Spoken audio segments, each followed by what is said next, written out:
भगवान का संदेश। एक बार महाराज कृष्णदेव राय के मन में एक विशाल शिवालय बनाने की इच्छा पैदा हुई।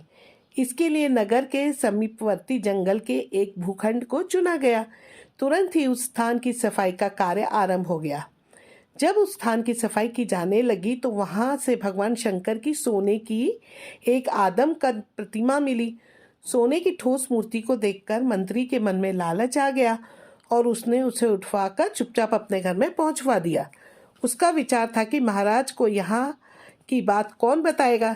ये मजदूर तो महल की ड्योढ़ी तक नहीं पहुंच पाते तो भला राजा को कैसे पता चलेगा। वैसे भी एक मंत्री हूँ और किसी मजदूर की क्या मजाल जो किसी मंत्री के खिलाफ बोले। वो बिल्कुल निश्चिंत था कि एक झटके में लाखों रुपए मूल्य के सोने की मूर्ति हाथ लग गई। लेकिन उसे नहीं मालूम था कि वो खुदाई करने वाले मजदूरों में तेनालीराम के आदमी भी थे। उन्होंने इस बात की इत्तला तुरंत ही तेनालीराम को दे दी। तेनालीराम सुनकर चुप रहा और मौके का इंतजार करने लगा। उधर भूमि पूजन के बाद शिवालय का निर्माण कार्य शुरू हो गया। कई महीने की जी तोड़ मेहनत के बाद एक विशाल मंदिर बनकर तैयार हो गया। मंदिर इतना भव्य और शानदार था कि बनते ही बनते उसकी चर्चा दूर दूर तक फैल गई।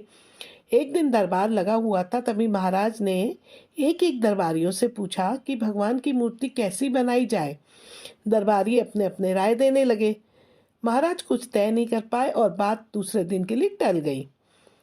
दूसरे दिन जब दरबार लगा तो दरबार में एक जटाधारी सन्यासी ने प्रवेश किया।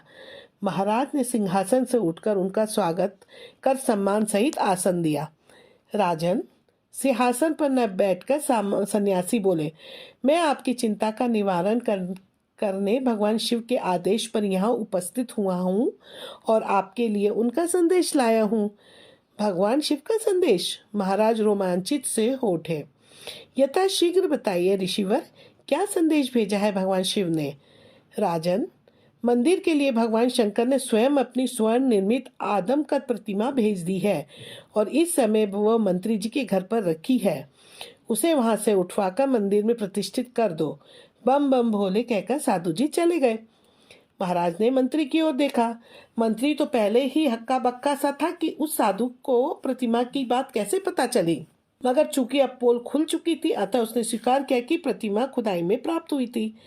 तभी महाराज को कुछ ध्यान आया। उन्होंने दरबार में चारों तरफ नजर दौड़ाई। तेनालीराम वहां कहीं नहीं था। थोड़ी देर ही गुजरे थे कि तेनालीराम भी वहां आ गया।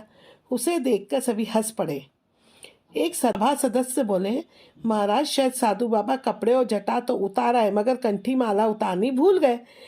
वहां खड़े सभी लोगों की ठाका गूंज उठा। अब मंदिर निर्माण का कार्य तेनालीराम की देखरेख में होगा, महाराज ने घोषणा की।